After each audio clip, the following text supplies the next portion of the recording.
মেলা দিয়ে মাত্র ৫ টাকায় আমি এতগুলো জিনিস কিনলাম। কী, কী কিনলাম চলো তোমাদের সঙ্গে শেয়ার করা যাক। প্রথমেই নিয়েছিলাম একটা ফুলদানি। আমাদের এখানে একটা মেলা বসেছিল বাড়ির কাছাকাছি বলতে পারো।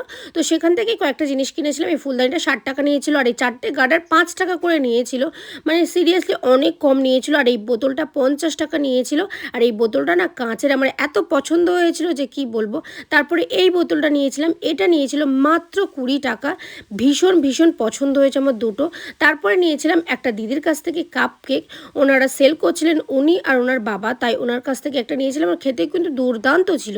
তারপরে মা ৳৫ দিয়ে এই চামচগুলো কিনেছে, মানে এক একটা পিস ৳২ করে মা, তাই অনেকগুলো চামচ কিনে ফেলেছে। বড় চামচও কিনেছি, দুটো ক্লিপ কিনেছিলাম মায়ের জন্য, একটা লাল আর একটা একটু পার্পেলিশ পার্পেল মতো। তারপরে হচ্ছে এখানে হচ্ছে আমি একটা ব্যাগ কিনেছিলাম, মানে উদ্ভট জিনিসপত্র কেনা থেকে আমি ফার্স্ট বলতে পারো। তো এটা ৳10 দিয়ে আমি কিনেছি, আমার দেখতে খুব কিউট লাগছিল। তো এই ছিল আজকের আমার মেলা শপিং। টাটা।